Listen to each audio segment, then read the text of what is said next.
Bueno, buenas tardes. Con este sonido de la vieja máquina de escribir, le damos inicio a este encuentro para compartir con los autores y sus libros. Bueno, hoy tenemos como invitada a la escritora Crina Baer, autora de Cuentos con agujeros, Para no perder el hilo, Nube de polvo, La hora perdida, El espacio de la ficción, y quien el año 2020 gana el premio transgenérico de la cultura urbana con su novela Ficciones asesinas, recientemente publicada.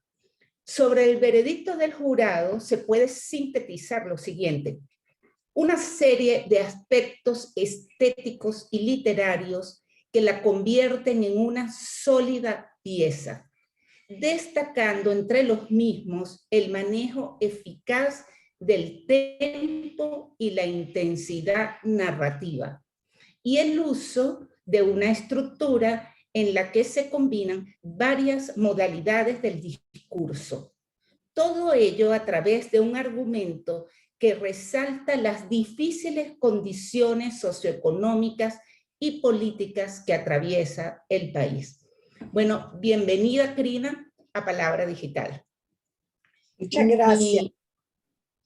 Mi primera pregunta, por supuesto, tiene que ver con que nos hagas una breve síntesis de la novela para, bueno, los que nos están acompañando, entusiasmarlos a que es una novela que tienen que leer. Síntesis de la novela. Yo siempre tengo problema con esto porque mis novelas difícilmente se pueden sintetizar alrededor de un solo tema. Normalmente no abarcan muchos, no está muy claro cuál es el dominante. Así es Nube de polvo y así es esta. Pero básicamente esta, yo creo que su mayor ventaja es que se lee muy bien, es divertida. Yo espero que sea una novela entretenida, por más que los temas son más dark imposible. Y eso era como una especie de reto. La historia ocurre en un país distópico, que si ustedes lo reconocen, problema de ustedes. Yo no lo estoy situando en Venezuela. El país es distópico, tiene un gobierno X muy opresivo, y la particularidad de ese gobierno, de este país, de esa distopía, es que, entre otras cosas, para dominar a la ciudadanía, han inventado que los derechos civiles que uno adquiere a los 18 años expiran a los 70. Entonces, y además, alguna vez hubo lo que llaman el gran éxodo, y toda la población de los padres ha traspasado a los hijos, a los abuelos, hasta poder traerlos, ¿no? Y nunca más han podido traerlos. Entonces ahorita tenemos una población prácticamente de nietos crecidos y de abuelos, y los nietos ahora son tutores de los abuelos. Ese es el contexto. La acción se desarrolla en un conjunto residencial compuesto de 4 edificios, con un ambiente, porque tienen un WhatsApp, pero es como interno, no pueden comunicarse con el exterior sino una vez al mes, cuando el gobierno abre internet hacia el exterior. Y ahí ocurren muchas cosas en ese microcosmo. Básicamente es una novela policial, o yo diría que es una parodia de novela policial. También es una parodia de la novela negra.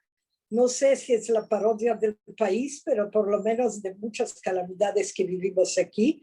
Pero tampoco es algo cínico ni... ¡Ay, qué difícil es esto! Y de verdad me sale difícil.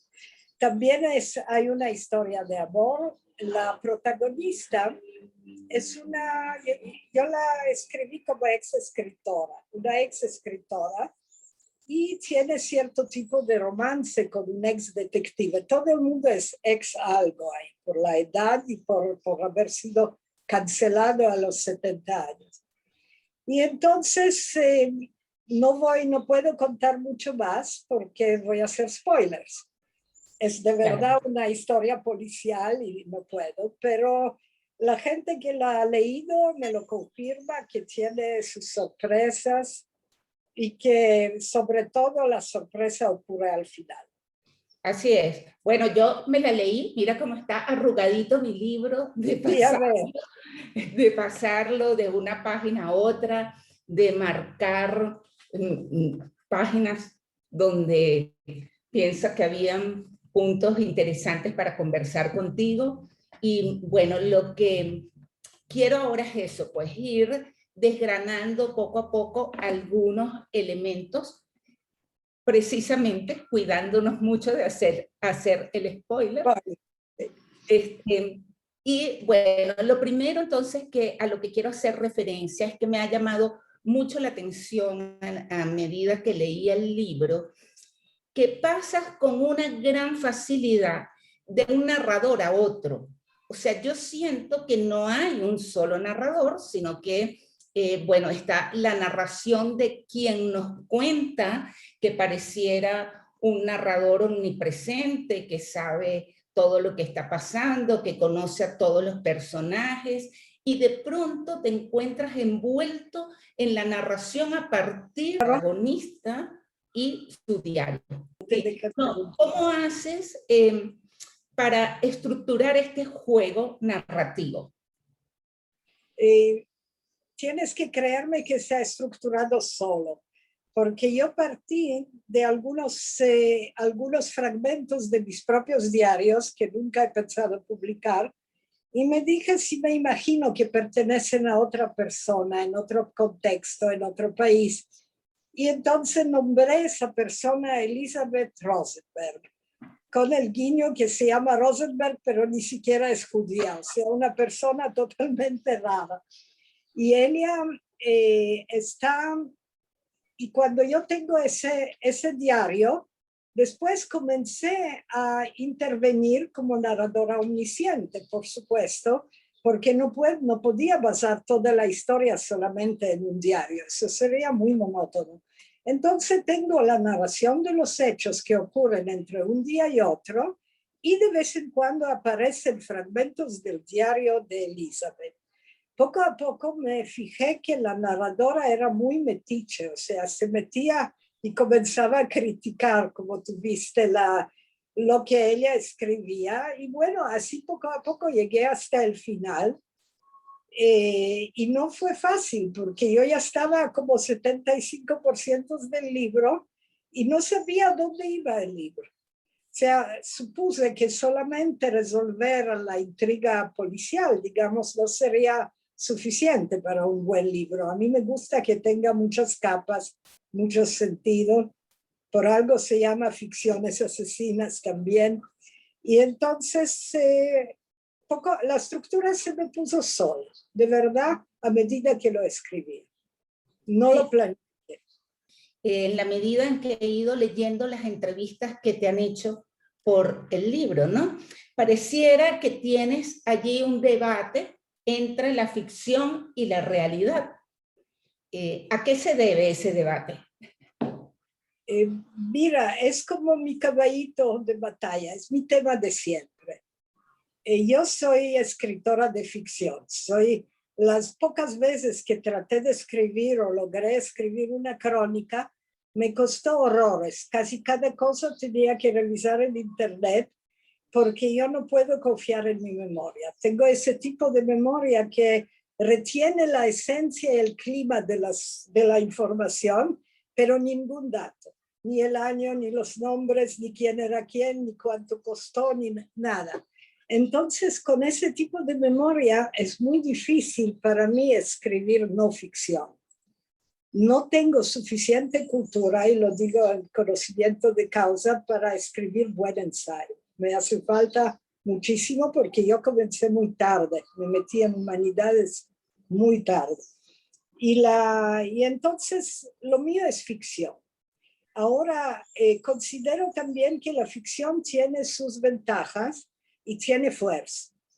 ¿Por qué? Primero, es muy simple, nadie puede desmentir un libro de ficción.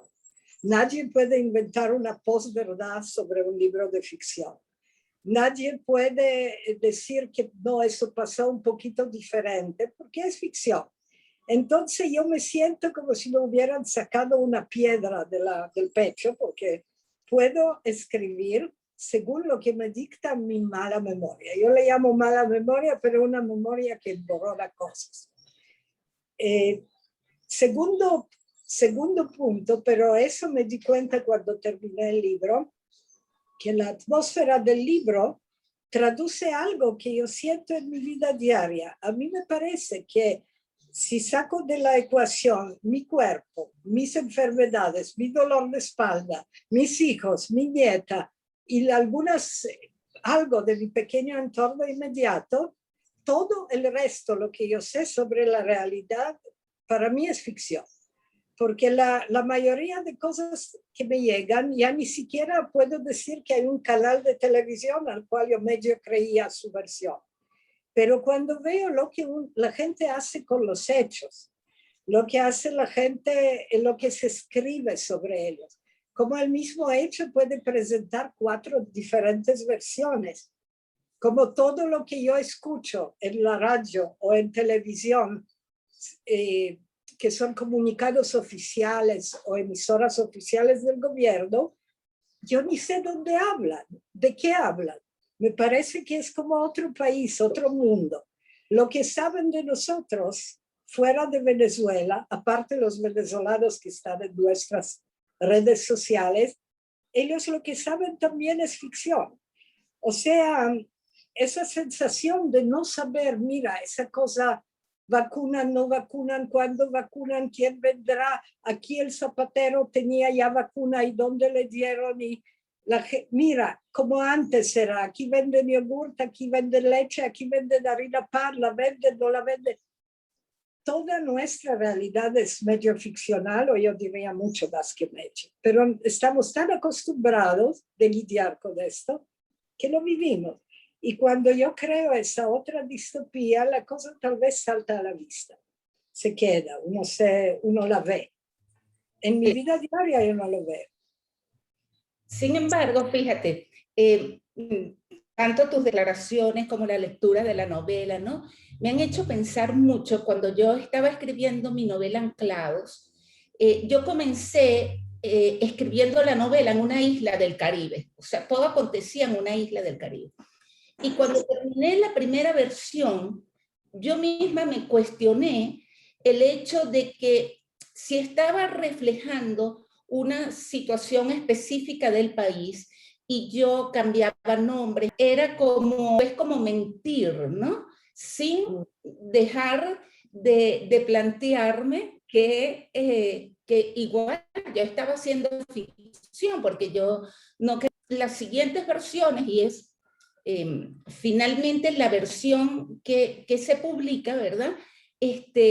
Yo la ubico en Venezuela y nombro a los presidentes y nombro a toda esta situación que nos ha invadido y deformado la vida de la forma en que lo ha hecho, ¿no?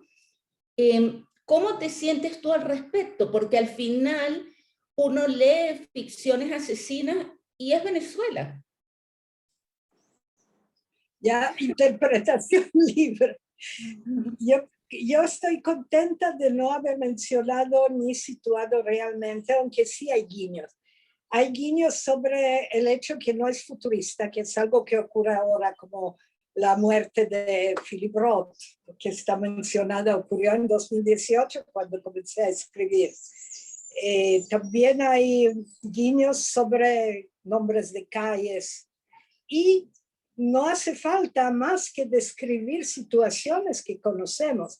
La situación con la bomba de agua y los vecinos que sacan agua del pozo, no del pozo, sino del tanque, ocurrió en mi edificio. Duró un mes. Las situaciones de atracos, la situación de lo que pasó en el túnel del metro, donde esa muchacha caminó kilómetros.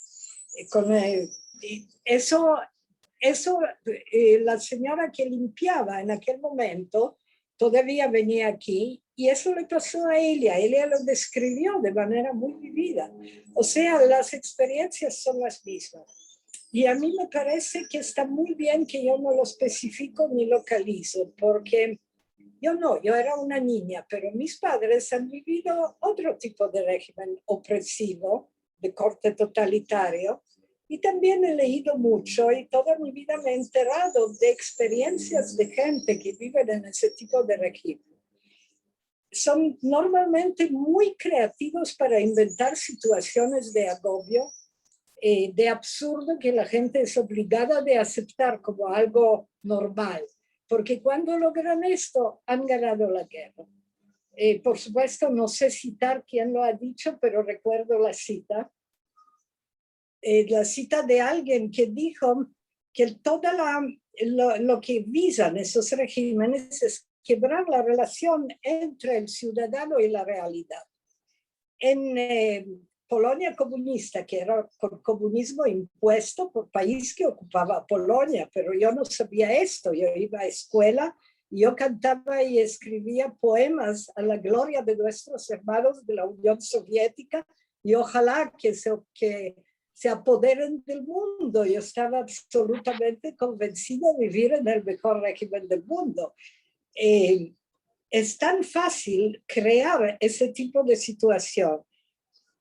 Todo no importa, yo estoy segura que en Corea del Norte debe pasar algo parecido, que tú tienes, que la gente piensa que ese absurdo en que viven, ese manicomio cerrado, que yo también ahí, si te fijaste, hay mucho paralelo entre manicomio dentro del manicomio.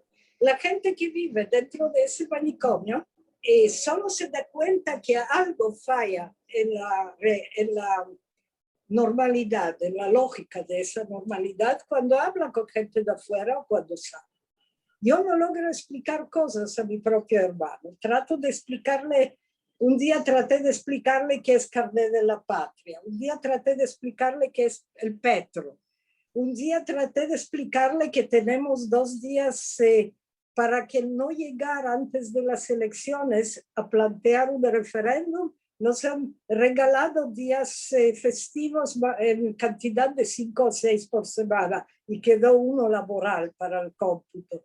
¿Cómo yo puedo explicar una cosa así? Si tú ves en ficciones asesinas, no hay nada realmente demasiado exagerado. Eso no es Tolkien, eso no es Harry Potter. Son situaciones de un país normal, con un régimen que no importa, a mí no me importa bajo qué color y qué ideología se presenta, porque eso tiene 0 importancia. Lo que tiene importancia es la creatividad que despliegan esos señores o esas cúpulas para quebrar el sentido de realidad del ciudadano. Eso para mí es invariable y siempre la gente lo recibe y lo siente y lo vive de la misma manera. Por eso no hablo de régimen, no me interesa, solo sé qué tipo es. Que efectivamente nadie que esté fuera del país puede entender nada de lo que aquí sucede, ¿no? Ni siquiera los mismos venezolanos que tienen fuera ya 3 años. Ya no. No logran entender y uno tiene que explicar con detalles desde el costo de las cosas hasta los trámites que tienes que hacer para determinadas situaciones, ¿no?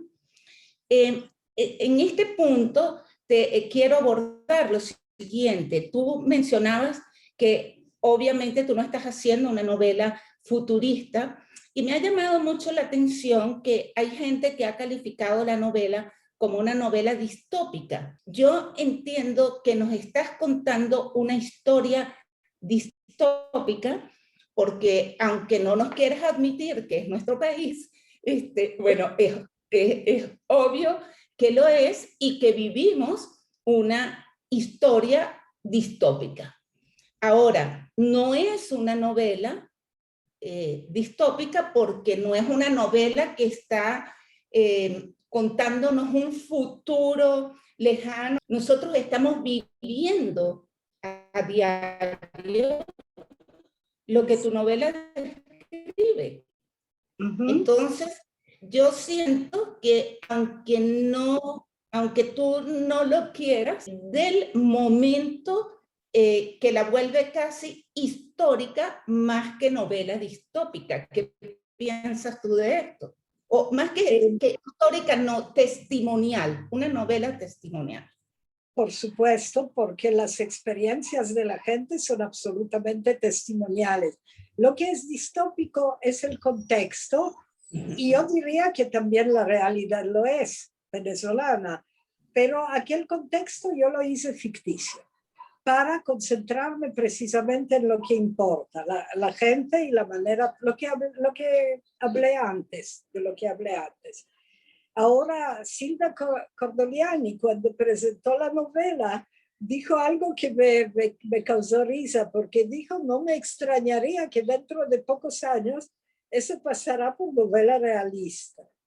Y por otro lado, dijo también que si hay que recomendar a alguien una novela que explica, que trata de explicar qué ocurre en este manicomio detrás de las paredes de vidrio grueso, eso sería una que le recomendaría para entender cómo es nuestra vida, porque es muy difícil que manteniéndonos tan solo a lo veraz, a lo real, no nos vamos a dispersar y no lo entendamos, porque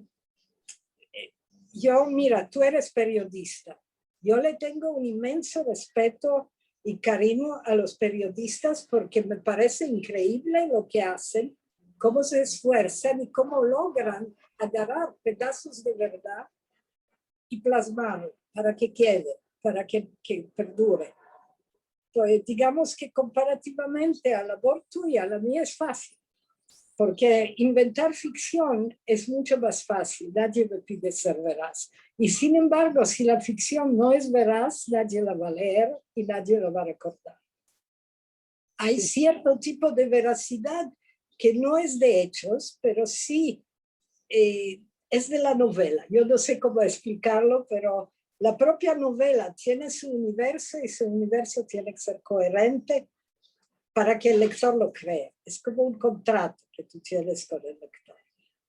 Sí, estoy totalmente de acuerdo. El tema de escribir ficción, bueno, implica igual un gran compromiso con lo que se está haciendo y que eso tenga una estructura coherente que sostenga al lector, ¿no? Y que sostenga la historia, obviamente. No quiero dejar pasar que hacías referencia justamente a este tema, no solo en el periodismo, ¿no? Sino en la comunicación en general, que nos ha tocado también vivir, de esa deformación de la información. Claro. Y donde tú das un gran protagonismo en la novela al tema de las redes. Y aunque es, como tú decías, un sistema cerrado entre los habitantes del edificio, es maravilloso ver cómo a través de ese WhatsApp se domina mentalmente a todos los habitantes, se fabrican las historias, se puede destruir la vida de alguien, se puede denunciar a alguien, ¿no? Entonces estás dando un gran protagonismo a este tema que me parece muy importante en esta sociedad. Sí, la parte de las redes simplemente es que yo pertenezco a la segunda mitad del siglo XX. Digamos que todo lo que ocurre, por más que yo manejo redes, manejo programas, añoro el mundo cuando era mucho más sencillo, de verdad que sí. Ahora, cuando cuando mi teléfono me cuenta cuánto tiempo he pasado mirándolo esta semana, o cuando veo en la computadora cómo yo procrastino leyendo lo que escribe la gente en Facebook, lo que postea en Instagram, lo que dice Twitter, porque son tres redes absolutamente distintas. Y eso además, aquí sí todavía nos conectan, gracias a Dios, con el extranjero, con familiares y amigos, con nuestros escritores en el extranjero. Estamos conectados. Si no lo estuviéramos, yo no quiero ni imaginarme cómo sería mi vida ahora. Necesitamos esto. Ahorita me imagino, me imagino que una sociedad donde solo una vez al mes te abren por 2 días la conexión con el mundo entero y el resto es interno. Es como cocinarse en el propio jugo, ¿no? La cosa, porque no hay información veraz de nada sobre nada. Y eso creo que cualquier venezolano que vive aquí lo sabe. No tenemos información veraz. Tenemos información y muchísima. Y cuando yo leo así, me recibo un site que se llama Curradas y otro, porque ahorita recibo información por email y leo, a veces, la mayoría de veces leo títulos. Entonces, es tan importante que una señora, no sé, diva de nombre tal, mostró su tren trasero en la playa con un minúsculo bikini, que es importante que mataron a no sé cuántos manifestantes. Todo está mezclado, una especie de mondongo que le banaliza y quita importancia a lo importante y frivoliza cualquier aspecto de la vida prácticamente, porque hay gente mucho más calificada que yo que analiza ese fenómeno. Perdón que ahorita no me viene a la mente ningún nombre, ya te dije que padezco ese problema. Pero es impresionante la importancia de las redes en nuestra vida. Sí, bueno, y tal como mencionabas, lo interesante en este tema es que el público también está segmentado según la red, ¿no? Claro. El público de Twitter funciona de una manera, se insultan de una manera y comunican de una manera. El público, por ejemplo, de Instagram es otro y su lenguaje y su forma de comunicar es totalmente distinta. Entonces allí nos enfrentamos a este movimiento constante de la información y que tal como tú mencionas, bueno, hay un momento en que tú no sabes qué es verdad y qué es mentira. Yo siento, sí, siento que en la novela hay distintos protagonistas, todos muy importantes y todos tratados, tú lo mencionabas un poco al comienzo, con un cierto humor que te hace pensar, ¿no?, en esa posible ironía, en esa forma de ver la vida con un poco de picardía o de burla incluso, ¿no? Es muy importante además cuando lo asocias con la novela negra. Sí. Cuéntanos un poco esa asociación y en qué punto te afianzas para jugar irónicamente con los planteamientos tradicionales de la novela negra. Bueno, escribir una novela negra, no tanto negra, pero que sea un thriller, que tenga muchos lectores, que la compren en aeropuertos o que la olviden 2 horas después, eso era uno de mis sueños, porque nunca he sido capaz de escribir ese tipo de literatura, que es la que se vende. Vamos a ser realmente realistas. Me fascina. Además, soy lectora de thriller y de libros de detectives. Digamos, el género policial y el género novela negra ya no le veo tanta diferencia hoy en día. Se han fundido porque aceptan crítica social, aceptan crítica familiar, o sea, hay todo, y también cuando lo vemos en las series de Netflix, que también es cierto tipo de literatura y buena. Entonces, yo me dije, yo quisiera escribir esto, pero como soy yo y no tengo la mano para ese tipo de literatura, me salió, sí, una historia policial. Ahorita lo califican como novela negra porque a la atmósfera en que viven los protagonistas es muy dark, es muy oscura. No porque ellos lo sean, porque creo que los protagonistas son más bien gente de carne y hueso y los trato, espero que con ternura, por más que a veces me da risa a veces. pero no es dark por los protagonistas, es dark porque está en un ambiente totalitario. Cualquier cosa que está en un ambiente totalitario es una novela dark. ¿Qué más puede ser? Bueno, también hay mucho del policial porque hay una investigación a lo largo de la novela, ¿no? Te quería mencionar que Andreas Apostolidis, que es un autor de novela negra, es griego, ha escrito 8 novelas, pero él además es documentalista. Y él acaba de hacer un documental con varios autores latinoamericanos de novela negra, pero tiene autores de México, de Perú, de Cuba y de Argentina. Ajá. Y es muy interesante lo que él plantea, porque él dice que de verdad Latinoamérica es, bueno, un caldo de cultivo para muchas novelas negras, precisamente por la oscuridad, porque en Latinoamérica nada se soluciona. Él dice, no hay quienes puedan aplicar leyes. Los ladrones siempre son recompensados porque no son castigados. Los crímenes muchas veces no son considerados crímenes porque, bueno, la gente piensa, los magnifica de otra manera y casi que son aplaudidos. Mientras más dramática es la historia de ese crimen, ¿no? Es más aplaudida por la gente. Dice que lo que más, además, le llama la atención en Latinoamérica es que no se puede desligar del tema de las dictaduras.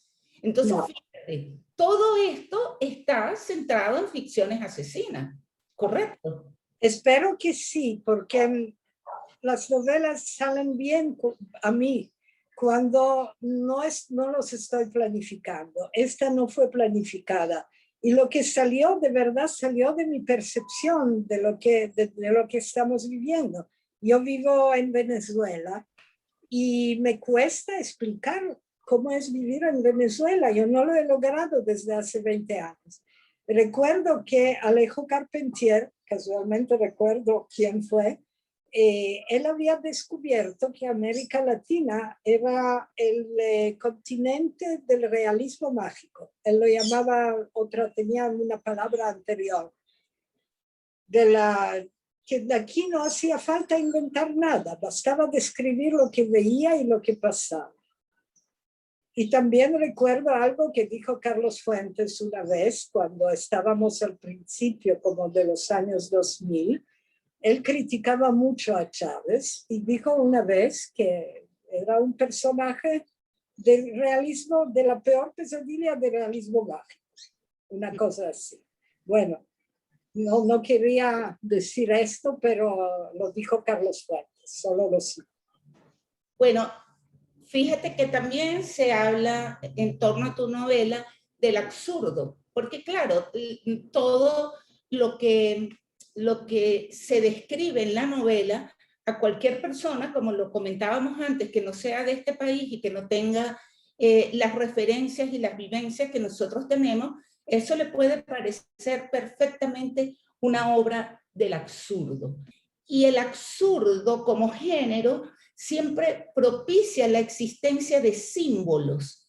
¿Tú consideras que hay algunos elementos en ficciones asesinas que podríamos considerar símbolos?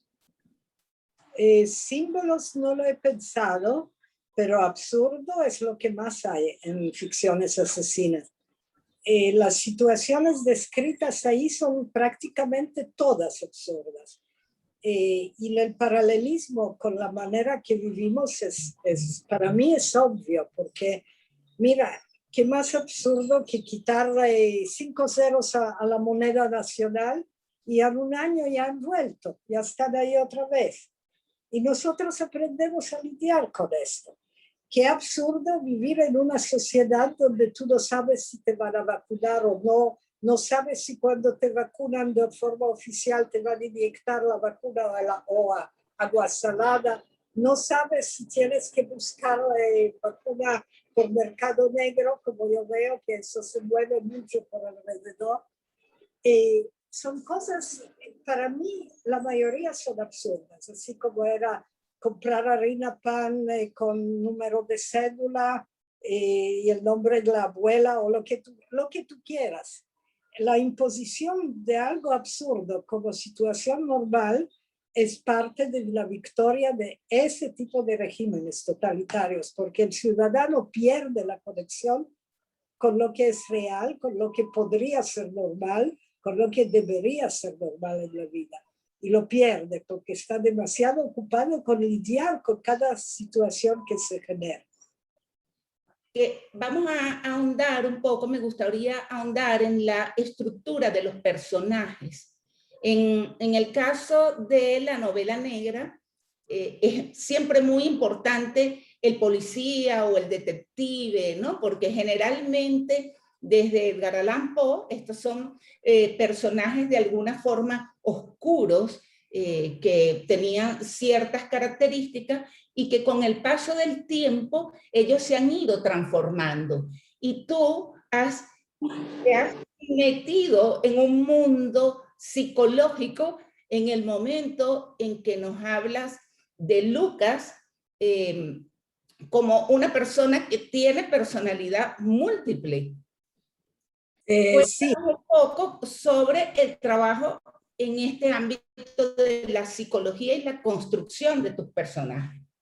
Eso fue más bien juguetear con algo más chistoso, porque yo no sé mucho de psicología. Lo que sé de personalidades múltiples es de unos libros que he leído, novelas o una película que vi, pero aquí mis hijos adoran, sobre todo uno, todo lo que son los superhéroes de Marvel. Y con lo poco que yo veo, me pareció que la definición, la diferencia, digamos, la definición de un superhéroe, en realidad puede ser un ser humano que tenga una otra personalidad, que tenga ciertos poderes. Y me gustó jugar con eso, porque el señor Luca, y te juro, de verdad no tengo idea por qué lo describí así, por qué tiene 3 personalidades. Todo esto sale un poquito del inconsciente, pero me gustó la idea de que sea casi un superhéroe, porque logra dominar sus personalidades y usar las habilidades que tiene. Por supuesto, eso es psicológicamente una tontería, eso no existe. Si tú las dominas, ya no existe. Pero ahí pasé un poquito hacia lo fantástico. De hecho, no jugueteo con eso. Me gustaría de verdad un vecino superhéroe un poquito como este. Me encantaría tener uno así.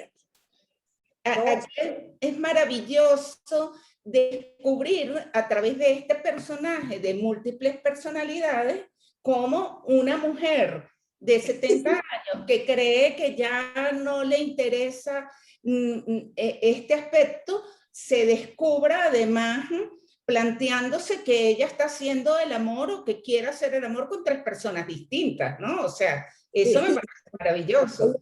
Ahí hay mucho humor en las descripciones, espero que se siente, pero también debe haber ternura porque es una mujer que ya cerró ese capítulo en la vida, una mujer que nos deja, la narradora nos deja entender que Elizabeth había sido muy bella y que tuvo aventuras, sobre todo otro amor y sobre todo un maravilloso matrimonio, muy bueno.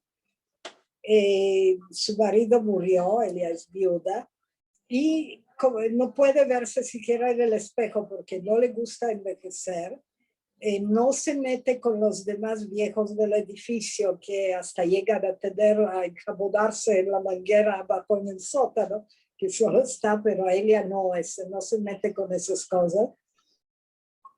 Y bueno, yo la veo como una persona normal, que una persona normal a cualquier edad, si se dan cierto tipo de condiciones, si se despierta interés de otra persona, puede enamorarse. Y Elizabeth se enamora de ese vecino y no entiende porque dice, a lo mejor me he vuelto tan infantil como el gobierno quiere hacerme si me Sí, porque me quitó mis derechos civiles y necesito un tutor o una tutora.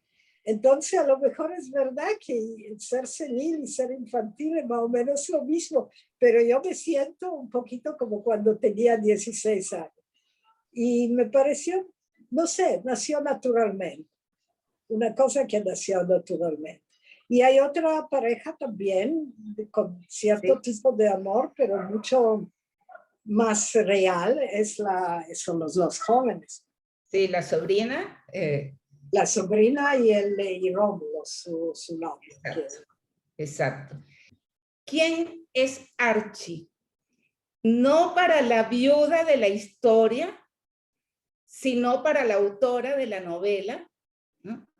Es una forma de dar vida al recuerdo del portugués con quien te casaste y que en la novela se transforma en italiano. No, no, en absoluto. Yo sí, es verdad, yo tuve muy buen matrimonio, una vida de pareja que califico de feliz y sobre todo la calificaba de feliz mientras duró, que eso es lo importante, porque todo el mundo puede decirlo en pasado. Archie no tiene personalidad definida, aunque creo que de las pocas pinceladas aparece del amor que le tiene Daniela, del hecho que era el jefe de la resistencia y la esposa no lo sabía, o cosas así, y del amor que le tenía a ella.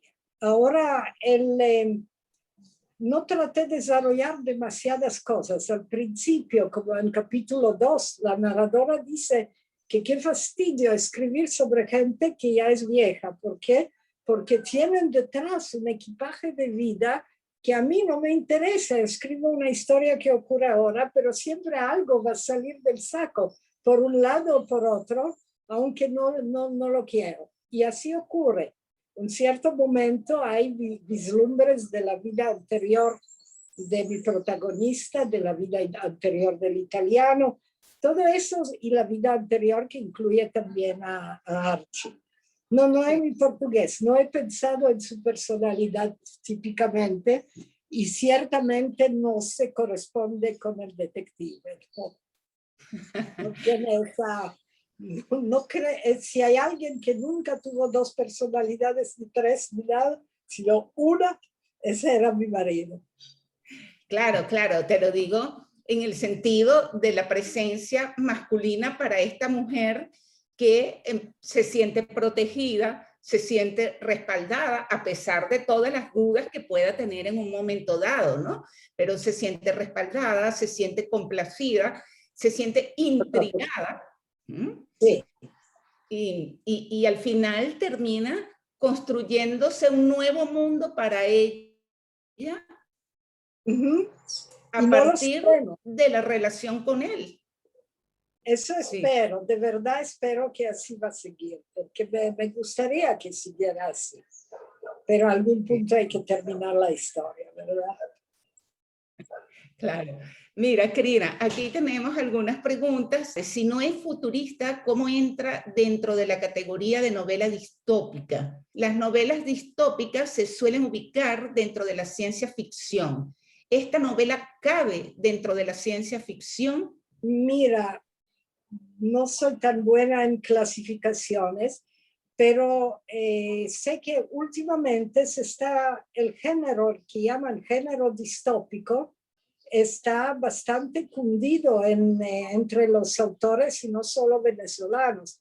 Hablando solo de venezolanos, en este momento, hace 2 meses o un mes, salió Diorama de Ana Teresa Torres, que ¿Sí? también es una distopía y no está forzosamente ubicada en el futuro. Esas eran las distopías escritas el siglo pasado. Hoy más bien se maneja el tema del universo paralelo. De hecho, había hasta una serie muy buena donde los aliados perdieron la guerra y América vivía un universo paralelo, mitad japonés, mitad nazi, y de vez en cuando la gente podía pasar de un universo a otro. Las distopías de un universo paralelo son muy comunes. Yo creo que hay muchos libros así, no forzosamente en el futuro. No somos tan futuristas hoy día. Ya nos asusta lo futurista que es el presente. A mí personalmente me asusta. Mi distopía es más bien más atrasada, digamos, tecnológicamente. No hay robots, no hay, está bastante atrasada. Pero ocurre en un mundo paralelo a este, es todo lo que sé. Ahora, si es ciencia ficción, no, porque no hay ninguna ciencia ficción, normalmente es futurista siempre. Hay máquinas, hay robots, hay mucha cosa, y no creo que califica para eso. Tratando de buscarle explicaciones y respuestas a esos mundos paralelos, ¿no? Quizás por eso, en el caso de Lucas, bueno, se refugia en una serie donde admira unos detectives, ¿no? O, ¿cómo se llama? Rómulo, ¿no? Que juega Minecraft, ¿no? O sea, que tú ves cómo también estos personajes van buscando como sus ficciones, sus formas de aislarse momentáneamente de esta vida que les toca vivir, ¿no?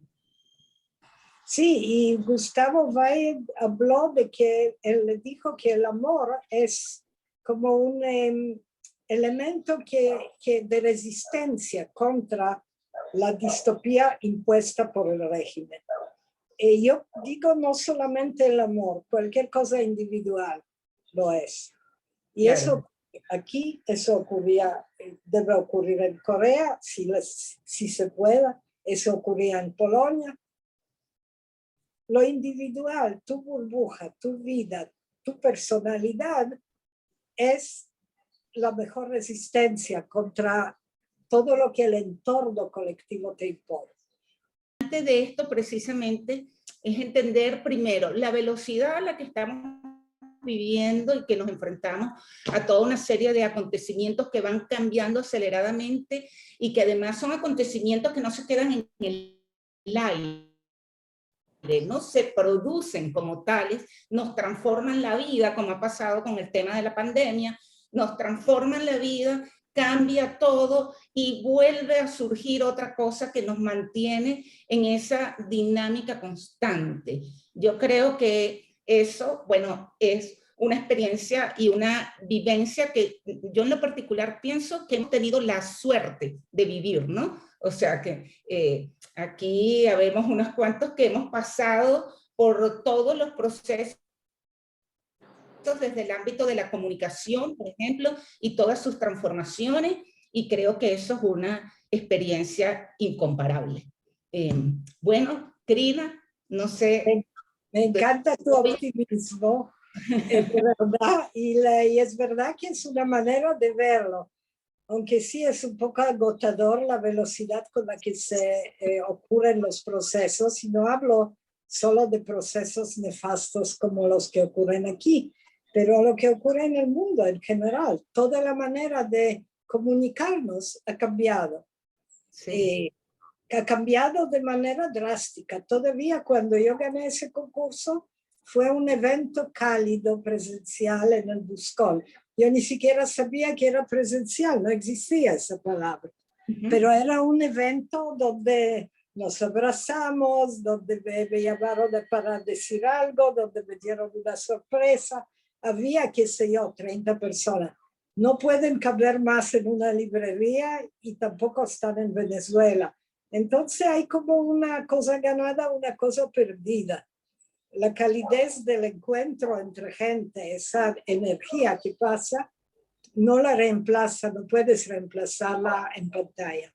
Pero puedes ver gente que no está en este país. Yo veo gente que está en Israel, que están en Madrid, que están en Canadá, y permite realmente abrir y globalizar mucho nuestros eventos literarios. No hablo de todo porque es obvio, yo hablo de nuestra pequeña parcela. Les agradezco como siempre la presencia de quienes nos acompañan. Muy agradecida, Trina, que hayas compartido con nosotros. Mucho éxito con esta novela que ya lo tiene. Muchas gracias a ti, lo pasé muy bien hablando, conversando sobre temas que me interesan. De verdad, gracias.